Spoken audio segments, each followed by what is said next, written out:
All right, what's going on, man? Spoon here. And yeah, I just want to get my final thoughts on MESHUGGAH's Koloss. And first of all, everything on this album is very nicely executed. I mean, the whole thing just sounds massive, from Jens's vocals to the guitars to the bass, dude. Oh my god, the bass is disgusting. You can, on songs like Marrow, that on the bass, incredible. Another thing I noticed was they play a lot of like creepy leads that kind of bleed in and bleed out of the songs, no pun intended. But on Break Those Bones, you got that and then of course Demiurge. I don't even know how to. I'm not even gonna try to do an interpretation of that. Um, and yeah, I mean, super like creepy sounding, really fits into the vibe. I mean, even the album cover. This album perfectly sounds like exactly how the cover looks, which is pretty incredible. I mean, it's scary, but yeah, and just the topics covered in here.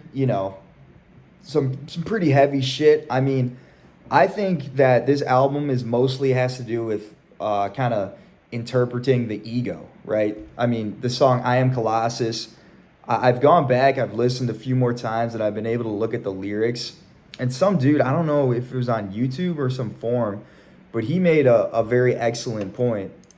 And then it's basically like going through I am Colossus, where it says everything bad. I'm the great Leviathan. I am life and death. I reward you. The monstrous mouth that hungers for your awe. And then when it's talking about like you as a person, it says it switches from I over to you. So like you empower me.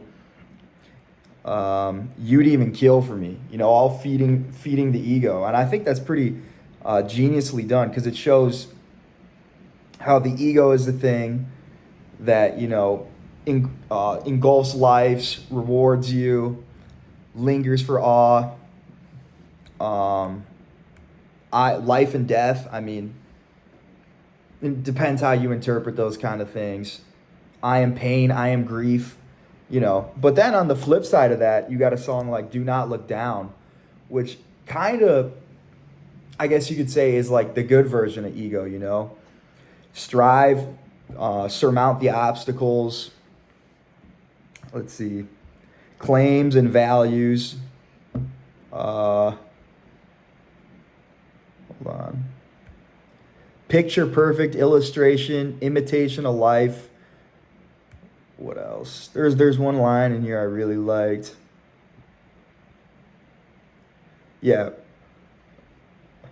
What mantra will you use to justify your means? Who will you betray to secure your dream? What sins will you commit to avoid your sins been seen? Like, just kind of to me, that was outlining there's just the kind of drive that humans have, I guess, based on ego. And even if you want to dig even deeper in a song like Demiurge, the Demiurge in Gnostic Christianity was the birth of the material world. And Gnostic Christians basically believe that heaven is escaping the material world. And I mean, I guess you could interpret that as ego. Your ego interprets the material world and what other people think about you and status. And what's the creation of that? The Demiurge. And then you also got other cuts on here like the demon's name is Surveillance. Crazy song, you know. And that's just basically like outlining our current world. I mean, mechanical compound eye, a camera, right? Imposed observance, sentries in the sky, like drones and shit. That's how I took it. Vigilant lenses. They see you. They know all your indiscretions. Compiler of your dreams. Your life is in their files. Yeah, pretty, very, very brutal, man. But, crazy song. Also, the another thing I wanted to talk about was the transitions on this album. Oh my God, crazy! I mean, you saw Behind the Sun. Those transitions just build like it was so masterfully done, right? It starts off so slow, and you're kind of getting bored of it, and then all of a sudden it's like boom, boom, boom, boom, and then it cuts into the next part, and then the double kick comes in, and then the riff kind of plays off of it and gets crazier, and then you get a break where the hi-hat's going. He's going, and then he does that tom fill, and then it just drops in the most disgusting riff. And then that riff keeps going, and that riff keeps going, and it's just spiraling more and more into chaos. The same thing, on Demiurge, that first drop, right, where he does the cymbal choke, and then drops it, and then that transitions into the next drop, which is like down now, down now, down now, down now, down now, down now. And that, I mean, what else?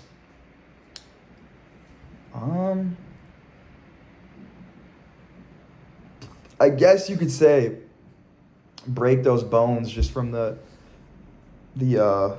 opening lead to the actual the groovy ass main guitar part, and then that goes into the chorus, and it goes down, and then it drops again.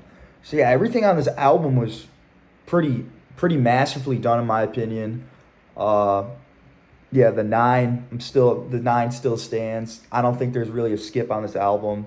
I mean, you got The Last Vigil, but come on, bro. That's just an outro interlude. Of course, you can't really judge a song like that, right? But everything else, no. I mean, if there was one song that I don't like as much going back to, it's probably The Hurt That Finds You First. I just find, I mean, the skank beat, like I was saying, I don't hate it, but I think sometimes it just gets a little annoying, right? And the snare tone on that song, I mean, it's weird, but I think I like it, right? And that song had a crazy ass riff on it too, where it was like, he's like parasite, and it's that shit's insane. But yeah, I mean, overall, very very solid album. Like I said, I would put it right up there with Obsin. I need to go back and listen to Destroy, Erase, Improve, Chaos Fear, Catch 33. Man, I haven't listened to some of these albums in a long ass time. See, there's everything except for, I'd say, Obsin and Nothing, I'm not really refreshed on or too familiar with. Immutable, I guess, kind of, because I listened to that when it came out and listened to it for months after. That's a solid album. But yeah, I'm probably gonna at some point go back and post me reacting to these albums. But no, yeah, this is very good, and I definitely enjoyed it. I don't know. I wonder when they're dropping another album, because the last one was 2022. I don't know, probably soon. But yeah, man, great album. Really liked it, and that's it. Thanks.